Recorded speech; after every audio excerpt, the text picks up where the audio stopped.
Good morning, New York.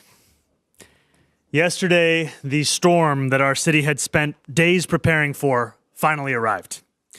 Snow fell across the 5 boroughs, temperatures dropped, winds gusted. The forecasts were largely accurate. Nearly a foot of snow accumulated in parts of our city. And yet today, our city is up and running, thanks to the plans we put in place and the countless city workers who delivered on them. The strength of our response is a testament to all of those who put in long shifts, clearing snow from our parks, keeping our public transit running, and responding to emergencies. Over 5,000 sanitation workers traversed our 6,000 miles of roadway multiple times, using 2,500 pieces of equipment to plow snow, pour brine, and dispense tens of millions of pounds of salt. Every street in this city was plowed. Nearly 19 tons of anti-icing solution were applied to the East River bridges by our DOT crews.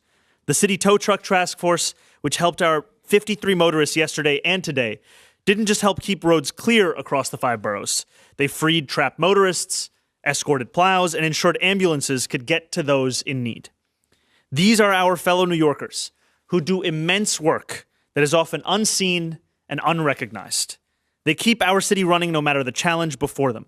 They deserve immense credit and immense gratitude, to which they would respond, I'm sure, that they were only doing their jobs.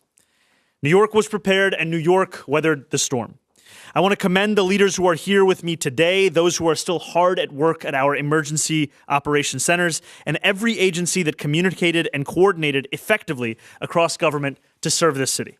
And I want to commend also the countless everyday New Yorkers who did their part to help our city stay on its feet. The neighbors who shoveled snow off their stoop and then did the same for the stoop next door. The business owners who salted the whole block. The young people who brought supplies to the elderly couple upstairs. We prepared for this storm together, and we rode this storm out together. Now, while the worst is behind us, there is still more to be done as we clear the snow and restore our city. Our top priority remains ensuring that every New Yorker can remain safe and warm throughout this prolonged cold period.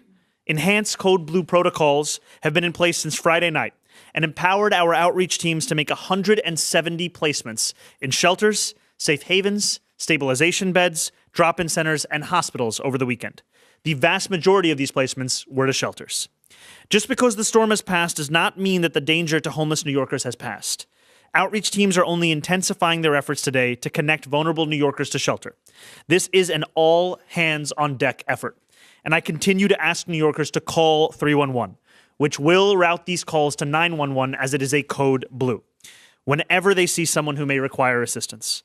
I also want to ask New Yorkers to continue to stay off the roads as much as possible for another day as DSNY crew continue to plow our streets. A hazardous travel advisory remains in effect.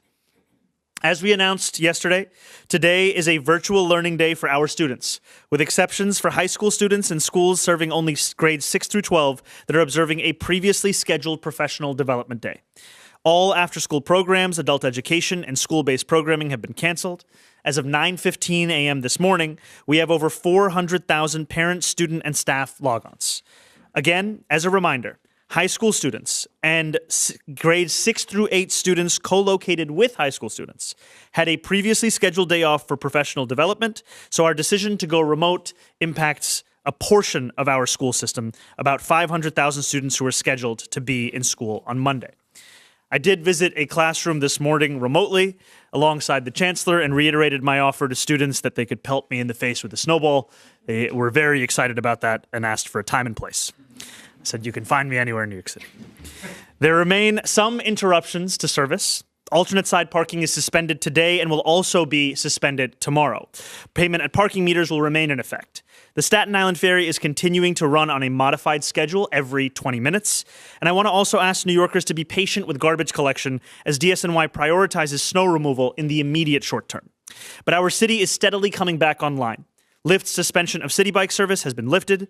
The New York City Ferry is running once again and operating at 90% capacity. Buses and subways are also running normally, though I would encourage New Yorkers to budget some extra time on their commutes.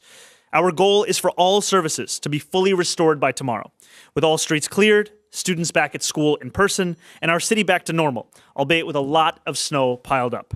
I am grateful to all the New Yorkers who heeded our guidance to stay inside and to practice caution, and to every person who contributed to the citywide effort that allowed us to endure this storm successfully.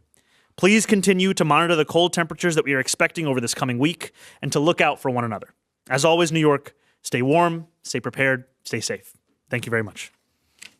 Now our Chancellor, Kumar Samuels. Hello, good morning. So this morning, I not only logged on with the mayor to a class where we read The Snowy Day, I also logged on with my own daughter before I left home. And so I was pleased to announce that both times we were able to log on, like most of the rest of the city, to our classrooms. Things have gone very well this morning. It was a smooth start to the day. Students were able to log into their virtual classroom quickly and get right into their school day. Schools and families who've been having any issues can call 718-935-5100. I've known that number forever, even as a principal.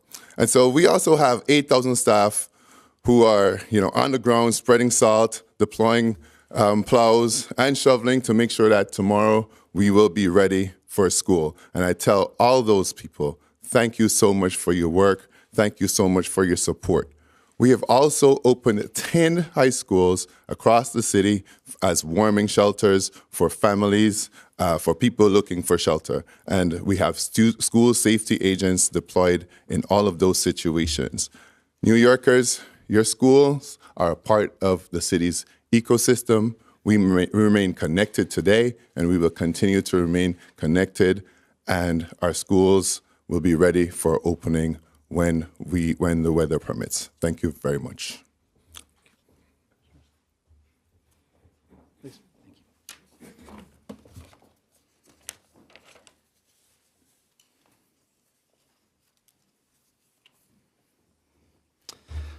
Good morning. I just want to start by thanking the thousands of city employees and volunteers who worked through this weekend shoveling snow, responding to emergencies, serving our most vulnerable, conducting outreach and coordination overnight and in dangerous conditions. From sanitation workers, first responders, DOT crews, park staff, to my team and emergency management, these people really showed up when we needed them most. And at the same time, this weekend tested us in more ways than one. Alongside the major snowstorm, we faced prolonged extreme cold, as well as 2 tragic fires in the Bronx. And although snow cleanup is underway, I want to be very, very clear that we are not out of the woods yet. We still have a lot of work to do. Dangerous weather conditions persist throughout the week with frigid temperatures, placing utilities and infrastructure under pressure, and vulnerable New Yorkers remain at risk. This reality has guided our response from the start. It's guided our planning, and will continue to guide our work in the days ahead. And it's important for everyone to understand that as a city, we do have a lot more work to do. This was the first major snowstorm New York City has seen in years. We stayed focused on getting clear, timely information to New Yorkers early and often. Tens of thousands of New Yorkers signed up for Notify NYC during this storm so they could stay informed about travel conditions, warming centers, and safety guidance. Knowing is half the battle. Informed New Yorkers make safer decisions, and New Yorkers did exactly that. People stayed off the roads when possible. They checked in on neighbors, and they took advantage of city resources. We were able to open, as the Chancellor said, and the Mayor, warming centers across all 5 boroughs. At Emergency Management, we coordinated this response around the clock through our Emergency Operations Center, connecting agencies and partners together 24/7 in real time, ensuring our plows were able to operate across all 5 boroughs. Emergency crews, police officers, ambulances were able to respond and serve. The mayor and his team, they really did a great job empowering agencies to act early, communicate clearly, and work together. The support we received from City Hall throughout these emergencies allowed our agencies to coordinate quickly, act early, and respond efficiently. This made it possible throughout the day yesterday and overnight to move resources where they were needed most, keep New Yorkers informed, and unified our response. As I prepare to step away as commissioner, I want to just say how lucky I have been alongside the team at Emergency Management and all of our sister agencies. I found that, I found that government really is truly at its best when it's a team sport. We've tackled this team just about everything from, supposed to get emotional in 2 weeks, not today. Everything from one of the largest humanitarian crises this city that has ever arrived on our shores, tragic mass shootings, a tragic shipwreck. We've seen record-setting rainfall, heat, other extreme weather. We've had major cyber incidents, space weather, air pollution from Canada, aviation accidents. We've had building collapses, water main breaks, an endless number of fires. Up until now, my amazing first deputy, Christina Farrell, and I have had it all, except a major snowstorm. And one of the things I want to say is I'm very confident that no matter what the future holds, this team has it. This team is incredible. And Mr. Mayor, I also want to say to you, you really are building a great team here at City Hall. In the short time we've worked together, it's been a busy, busy couple of weeks. And I've seen you and your team show up for New Yorkers on their worst days through 5-alarm fires and more. It's been a busy few weeks. And I'm confident that with this team, including your amazing Deputy Mayor for Operations, Julia Gerson, and so many others, our team at NYSEM, and the thousands of men and women who serve this city, who show up day in and day out for the people of this great city, I know this city is in great, great hands. So thank you all so much.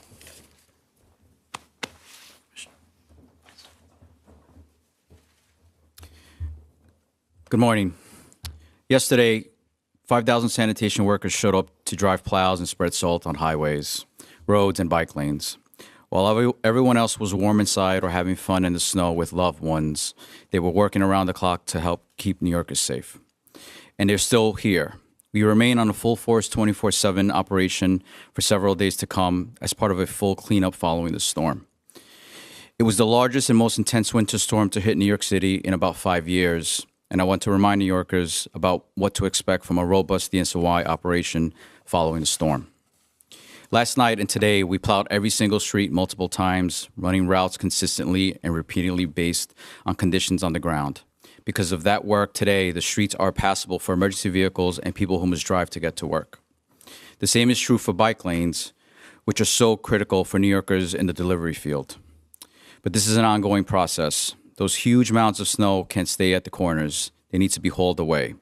And as New Yorkers address their sidewalks or dig out their cars, bike lanes and roadways will still need additional passes from DSNY. We are not slowing down. We have hundreds of emergency snow shovelers working today with an emphasis on making sure areas around schools are ready for tomorrow. We have hired extra equipment for snow hauling and ridge breaking, and given the deep and ongoing cold, we will soon activate snow melting operations, setting up large machines that can each melt up to 120 tons per hour. In short, we will continue to address all conditions throughout the week. Property owners, please remember to shovel and salt your sidewalks so that pedestrians can get where they need to get to safely. The city is open, and it will get more and more open in the hours ahead, thanks to the work of this department and this administration at large. Thank you. Hi, Mayor. How are you? Hi, how are you, Heather? I just want to address the 2 fires in the Bronx. Both of them had, unfortunately, deaths related to them. Speaker Menon, as well as Councilmember Pierina Sanchez, said that they were concerned about the lack of clarity and coordination when they got to the scene, particularly with information being communicated to residents, whether it was safe to go back into their homes. Just wanted to get your response on that. And particularly in District 14, they've seen a number of fires. Usually it's a big area where we see, they said 6 fires since December. Is there more resources being activated to that community to address these concerns? So this fire, frankly, the 2 fires that we saw over the weekend and this fire that you're asking about specifically, it was a tragedy. And my heart, and for all of us up here, goes out to the family of the deceased. The FDNY was at the scene of that fire about 5 minutes after the call was placed. The fire was under control within about 80 minutes. And right now, FDNY is conducting a full investigation, as they do. The preliminary cause that's been shared with us at this point is that of electrical wiring. And our city agencies were on the scene alongside FDNY, including DOB and HPD, to serve residents. And I spoke to Councilmember Sanchez directly yesterday evening, and we remained in close coordination to ensure that every single affected resident was given transportation to a hotel. And what I will say just broadly is, and Commissioner Iskel spoke about this in his own remarks, but a number of the times where we've seen each other have been at five-alarm fires. We have seen each other at a number of the worst moments for New Yorkers. And on Saturday, I was at the first fire that occurred in the Bronx over the weekend. And when I met with the woman in whose home that fire began, and she leaned in for a hug, and I embraced her, I could still smell the ash on her clothing. And this fire, it consumes people's lives. People lost, in some cases, New Yorkers lost their life. In far more cases, New Yorkers lost their pets, they lost their belongings, they lost the things that really give them a sense of self. And I'm very thankful, frankly, for our partners in the council, as well as for our city agencies and our partners with the American Red Cross, because what I've seen so often is that it is in a moment of loss, of devastation, and it's at that very moment where people need help the most, and I'm proud of the work that people are doing. The Grand Street fire was the electrical. Yes, the second fire. Yes. Thank you. Hi, Mayor. How you doing? Hey, how's it going? Two sort of forward-leaning questions with this big storm being chased by very, very cold temperatures, particularly in the overnight hours. First, what is the sidewalk clear deadline, and are you worried with this kind of sleeting down ice last night and then already very cold, a lot of New Yorkers just simply won't be able to do it, and then what? And then also, you mentioned a number of removals of homeless individuals. We did have some people found deceased. Are you doing anything different moving forward into this next phase of the storm and cold as far as getting people off the streets? So I'll answer the second question first, and then I'm going to pass it over to our Deputy Mayor Kersen for the first question. So first and foremost, I send my deepest condolences to the families and the loved ones of those New Yorkers that lost their lives. Any loss of life is truly a tragedy, and that's why we're continuing to urge New Yorkers to get to a safe and warm location, and also if they see anyone who is in need of assistance to call 311, because as we are under a code blue, those calls to 311 are then rerouted to calls to 911. Now, what it means to be in a code blue, which continues today and will continue this week, is that shelters have relaxed their intake policies. Whereas typically you might have to go through a set of paperwork or processes, have to go to one shelter to go to another. What we are seeing for a code blue is that no one is turned away from these kinds of shelters. And that is a large reason why we're seeing the successful placement of more than 170 New Yorkers into a wide variety of places, vast majority being shelters. I also just want to say a deep note of gratitude to our city workers, especially at the Department of Homeless Services, who have been conducting outreach to homeless New Yorkers every 2 hours across the city. And what we are seeing, that this is also a reminder that if anyone sees someone out in the cold, call that number, connect them with services. We don't want New Yorkers to be out there. Yes, thank you. So we are looking for people to have cleared the sidewalks in front of their property before 11 a.m. this morning or as soon as possible. And if people see sidewalks that are not cleared, please report that to 311. Thank you. And I'll just say before we go to the next thing, this is also an opportunity to help for New Yorkers to help others in need. Today, this morning, when we asked students what they were going to do, a number of them spoke about snow angels, spoke about throwing snowballs, and there were also a number of students who spoke about helping their parents with shoveling. And I think that, yesterday as we were heading back from our press conference, I saw there was about an 85-year-old woman in Astoria who was struggling to shovel, and a very young neighbor of hers came over and started to help her, and then we helped together. And that's the kind of city that we also love and know. Good morning, Mayor. I like your Timberlands, by the way. Thank you. New York City snow here. This is one of the first big challenges of your administration. What have you learned so far about yourself, about your leadership style, and also what have you learned about the city resources, the readiness, what's still needed, what really excelled? What have you learned so far? Well, I think one of the key things that I've learned is just the immense amount of work that city workers have been putting in. Most of our attention when it comes to a storm like this is when the snow is falling. But the only way that you can actually respond to the level of snowfall we saw is that if you're prepared for it. yesterday, the first snowfall hit Staten Island at 5 a.m. Sanitation trucks were out salting across the city at 5:10 a.m. That's only possible because they made the decision, and I really want to say also thank you to our commissioner, for increasing staffing of our 12-hour shifts, first to 2,000 sanitation workers per 12-hour shift, and then to 2,500 sanitation workers per 12-hour shift. And yesterday when I went at 6 a.m., to welcome a number of the sanitation workers who were coming back from a shift, we're about to go on to another shift for the shift change.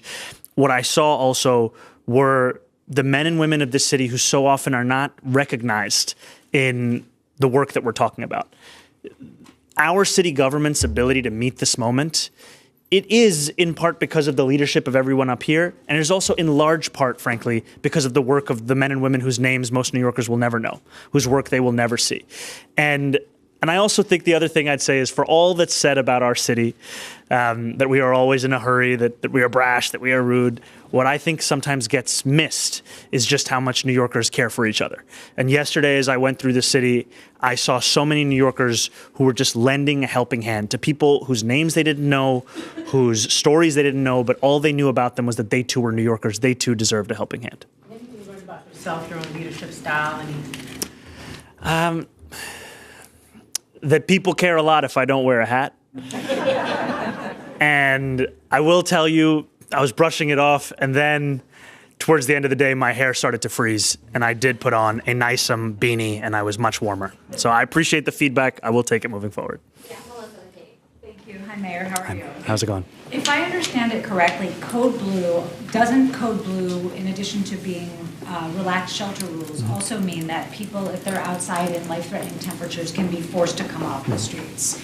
Isn't that also part of Code Blue, and is that happening? I wonder if you can give me a sense, or anyone of, how many times has that happened in this storm where, someone has been told, no, you can't stay here, you have to come in? And then also, is there anything else you can tell us to fill in the blanks on the circumstances and the deaths of those people who we initially thought might have been homeless but ended up not being homeless? I think I'll answer the second question, then I'll pass it over for the first. I think this is part and parcel of any fast-moving situation, that we always want to share with New Yorkers what we know at the time. And so at this time, what we know is that a number of those 7 New Yorkers who lost their lives had interactions with our shelter system in the past. It is still too early to share a broader diagnosis or a cause of death. However, as you've said, and I think as many New Yorkers know, this kind of cold, we haven't seen this kind of cold for 8 years, and it is debilitating. Yesterday, we were driving over the Triborough, I think it was, and as we were driving, I saw a man who had pulled over his car. We stopped, I went out, and he had tried to avoid a car that had made a sudden stop, and in doing so had skidded over to the side of the bridge. And he came out, and he told me, he was telling me what happened. We were calling TBTA. We were looking to get a tow truck for him. I called his boss. I said, please give him a few more hours before he can get there. He was a security guard. The boss didn't believe that it was me. We went back and forth. He finally believed it. And I looked over at this man, and he was wearing a jacket, and I asked him, you should zip up your jacket. It's very cold. He said, my zipper is broken. And the reason I share this with you is that there are many New Yorkers who are having to go through these kinds of conditions without everything that they need. And too often they're made to feel as if it's their responsibility. And I want to make very clear from our city government that actually we view your problems as our problems. We want to be there to help you. And what I've seen city workers do in providing that kind of warmth, on Saturday morning when I went to the warming center after we saw that fire in the Bronx, and I was there alongside Speaker Hastie and State Senator Jamal Bailey and Councilmember Kevin Riley, was that New Yorkers were at a loss of what could happen next. This was before the worst of the storm was to hit. What could they do? And it was through the kindness, the service of city workers and also the American Red Cross that they were finding a moment to get a sense of themselves. So I'll pass it over for your first question. You're very welcome. Good morning. Yes, if an individual is in danger, right, danger to themselves or to others, we will involuntarily remove individuals to the hospital. That is our our solution of last resort. Wherever possible, we really try to build relationships and trust with the individuals that we serve. Over this weekend, there were 3 involuntary removals to the hospital, but as the mayor has noted, many, many more voluntary removals, and that is based on the long history and relationship building that outreach workers do, and to convince people that this is, in fact, a truly exceptional circumstance and they need to accept a placement. Hi, Mayor. So did you give the guy a jacket? Is it working? No, we actually put him in his car and gave him hand warmers, got the heat back up. I wanted to ask, one of the things I noticed, and I've heard complaints from people, is that bus stops haven't been cleared, and even crosswalks, like even this morning coming to City Hall, Park Place, and Broadway, like it was about 2 feet high when they cleared the sidewalk. So whose responsibility is it particularly for bus stops? I saw yesterday tons of, elderly getting on buses, and it was difficult for people to climb over the snow pile. So I don't know if that's the property owners who have the bus stops in front, or whose responsibility is that, and if the city will step in to get some of these cleared. Yeah. I'll have our deputy mayor speak. Yeah, sorry. Yeah, it is the Department of Transportation's responsibility to clear bus stops, and we have activated extra resources from our contractor and our DOT staff to be working on that. This was sort of an extraordinary amount of snow, and as you know, all of our workers are working to do everything around the city to clear snow in front of their properties, but we are working to clear all those bus stops. Do you have data on how many were cleared? I saw, anecdotally a photo of Brooklyn, but I can tell you, like Queens Boulevard yesterday, major artery, none of the bus stops were cleared, and the buses were still running. So do you have data on how many bus stops were cleared yesterday and today? Not immediately, but people should report those when they see them so that we can respond. Back to the question about the homeless people who are on the streets. And I know that getting 170 people into shelter is momentous and hard to do, but there are sometimes 3,000 or 4,000 people on the street at any given time. I'm wondering, when you do this outreach, where are you going? Are you going to the encampments? Are you going to the subways? Are you going to the other places where people seek warmth to try to convince them to come out of the cold? And how do you feel about the fact that some people have to be brought in involuntarily, especially since the man apparently froze to death at Junction Park in Queens?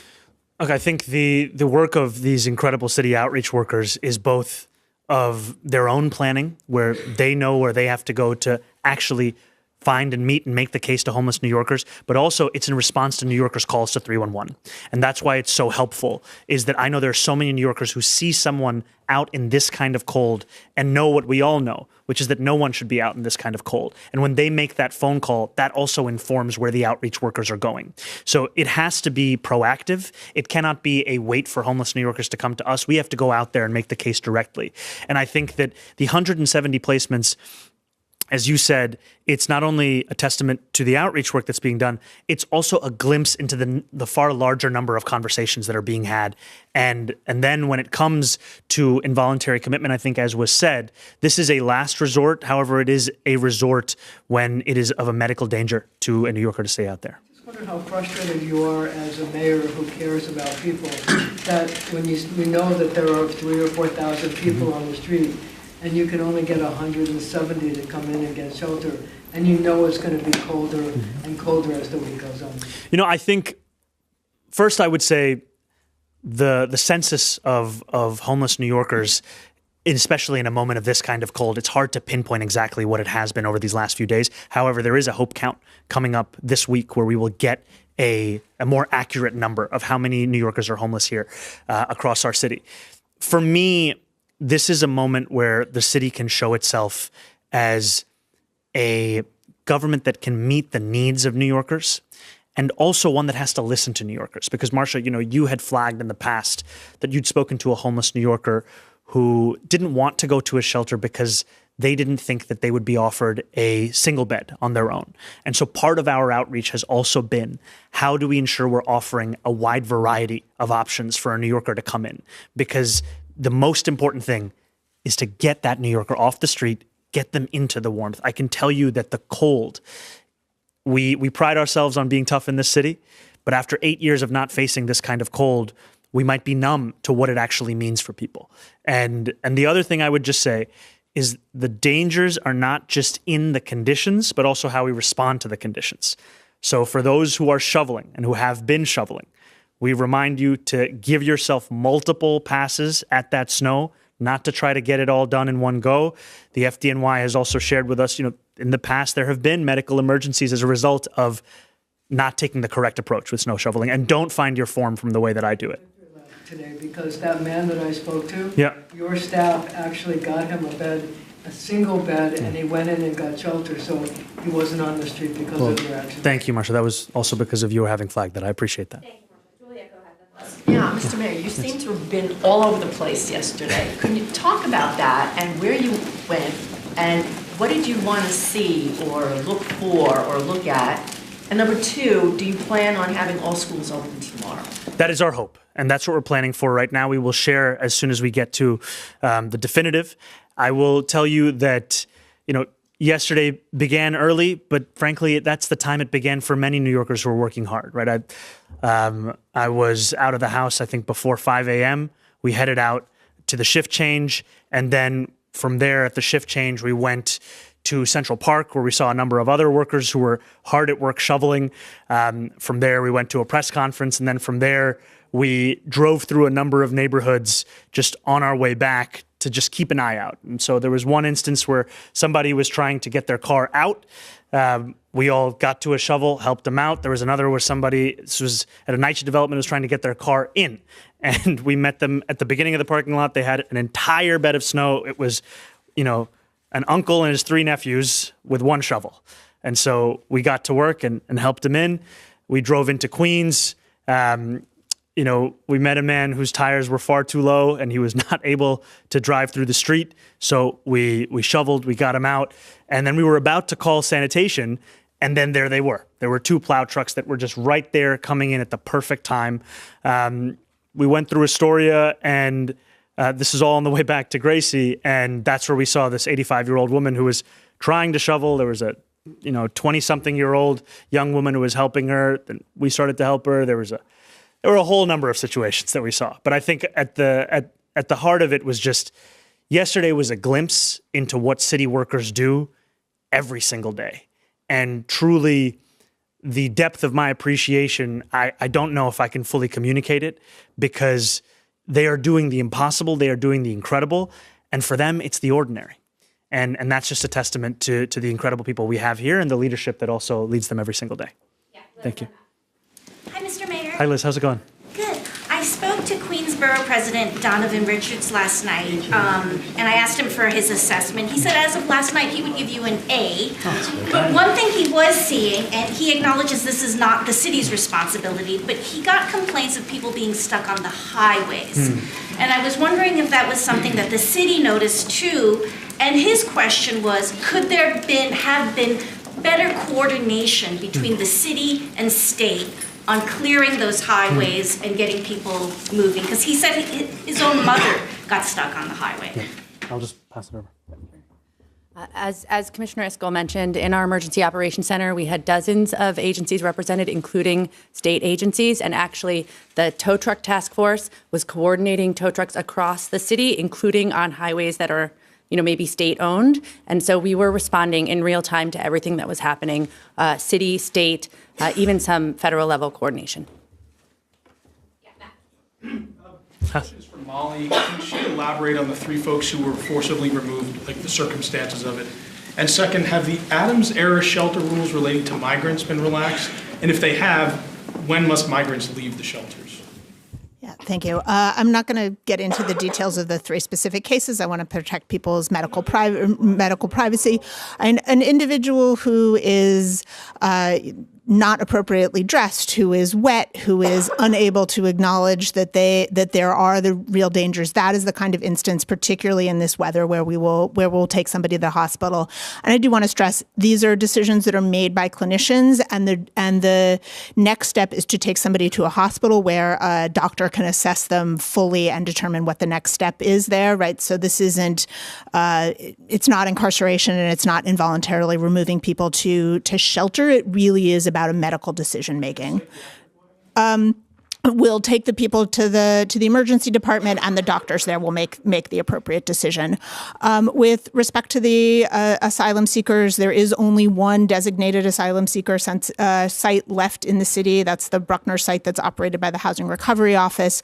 There are no discharges happening at this time. When must they leave, or do you not know yet? The long-term plan for the Bruckner site is still under development, but there are no time limits on those shelter stays. Every migrant who needs shelter can get shelter. Anybody in the city of New York who needs shelter can get shelter. Thank you. Hello, good morning, Ms. Mayor. I just want to get some clarity. I know you're not pinpointing the cause of death, but at this time, is New York City attributing the 7 deaths to the storm? That's one question, if we could get just some real clarity on that. And then the second question, I wonder if you're ready to give, I think this was part of the question that was previously being asked, if you give yourself and the city's response a grade for how you've done so far, and what was kind of your, you've talked about this, but what was your strategy going in? I know you looked at the kind of the failures of the past, but there was a lot more that went on in terms of the response and your particular role and presence during this time around. So what grade do you give yourself and the rest of the response and the people behind you? I will leave it to New Yorkers to give me a grade. I will, however, say that I am incredibly impressed and appreciative of the work of the city workers, both their leadership here and all of them who are out there across New York City. I think that for so many New Yorkers, for all of the conversation about politics, really what they want to know is, can you meet their basic needs? And I think what city workers showed yesterday is that we can. And it's only possible if you take time in advance to prepare for something like this. And so when I look at these commissioners, when I look at the heads of these agencies and departments, what I also see are not what they did, frankly, on Sunday or even on Saturday, but frankly, what they were doing on Thursday and Wednesday, the calls that they were having, the plan that they were having, procuring additional salt for the city just in case. We had to be ready for every eventuality. We were talking about a wide spectrum of possibility of snowfall, and I wanted to make sure that if anything, we were over-prepared and we were over-communicating to New Yorkers, because what we did not want to have happen was that a New Yorker would go about their day on Sunday without knowing that this would be the coldest weather they'd seen in 8 years, without knowing that this would be the largest snowfall we'd seen in years. We wanted every New Yorker to know that. And I'm also appreciative of those that are working behind the scenes. I've had a few, opportunities to meet them, but even the incredible men and women who run Notify NYC. Right? More than 1 million New Yorkers are signed up to a texting system, which you can also join by texting Notify NYC to 692-692. And when you do so, you get updates that can even be localized to your zip code. And that helps New Yorkers stay abreast. And I'd also just frankly say thank you to the press corps, because oftentimes the questions that you're asking are amplifying the concerns of everyday New Yorkers. And so that helps it bring it to the attention of city government. We want our government to be a responsive one. We want it to be an excellent one and an efficient one. And I'll just pass on the question about your first question. I think that the difficulty we have, frankly, is that it is still too early to attribute the cause of death, and therefore it's too early to tie it to the storm specifically. But as soon as we have those autopsy results, which we anticipate at some time soon, we will be able to answer both that question and the earlier questions. You said that all of the individuals, or most of them, had an interaction? Some of them. Some of them, yes. Okay. Had an interaction with the shelter system. Yeah, go ahead. Mr. Mayor, thank you. Any sense of the cost that this storm cost the city in terms of sanitation, extra overtime? I'll just note that it's not over, so we're still doing our response, and we'll be doing that throughout the week, but also we will do whatever needs to be done to make sure New Yorkers are taken care of. That's the most important thing. Yeah, well, Paul and then Hannah. For the Deputy Mayor for Operations, I was wondering if you could walk us through a little bit about what that 311 review looked like of prior storms, and what sort of neighborhoods you identified, and how to characterize the response to this storm. Okay, so we have a monitoring capability to be looking at 311 complaints as they are happening during the storm in real time, and we also did a review of 311 complaints over the last few storms. We specifically wanted to focus on complaints around properties that we own to make sure that we're doing our part. And then we let all of our agencies know the specific locations that were issues in the last few storms so that they could target those locations and make sure that they were clearing sidewalks in front of city-owned property. We want to make sure we're doing our part as we're asking New Yorkers to do their part as well. Mayor, I'm wondering, you've mentioned that you're planning to reopen schools tomorrow. We're talking about clearing the sidewalks. Is there a concern about refreezing overnight? Have you spoken with the chancellor about the possibility of another day of virtual learning? And when can families expect to get an update if there is one as far as virtual learning? So I think this is part of what the chancellor had shared earlier, which is that right now there are hundreds of DOE employees who are also supplementing the work of DSNY as well as many other city agencies and departments in clearing the snow right outside of schools to make sure that it is safe for students to actually return. I think that's just, to be clear, that's what drives all of our decisions is safety. That's why we made the decision for today to be remote, because the conditions were so hazardous that we didn't want there to be so many more New Yorkers who were out having to come to school. We're going to be sharing that decision with New Yorkers soon, around tomorrow and the days to come. However, what I will say is that is our hope, is to ensure that we return to in-person learning. We have time for a few more. Yeah, Moses and then Tim. All right, I wanted to ask about power outages and if you've talked to the state about reaching out to Con Ed, and do you have any tips or advice for the New Yorkers with current outages out in parts of Brooklyn? Can you say the last part one more time? Do you have any tips and advice for tips or advice for the New Yorkers that are currently in the cold because of the outages? I think the first thing I would say is to call 311 immediately. The city wants to know if you are facing any kind of an outage of this kind. It is also our job to help you respond to this. And yesterday when we had an emergency briefing, we also had representatives from Con Ed there as well.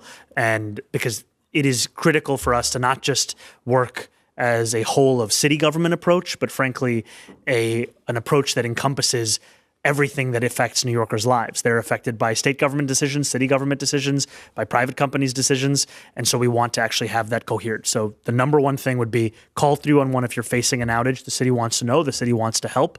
And the other thing I would just say, I've spoken a lot about safety in the context of staying inside, staying warm, avoiding unnecessary travel. I would also say in a moment of immense cold that to be mindful with space heaters, that you do not leave them running unattended, and that you also do not have them operating within 3 feet of something that is flammable.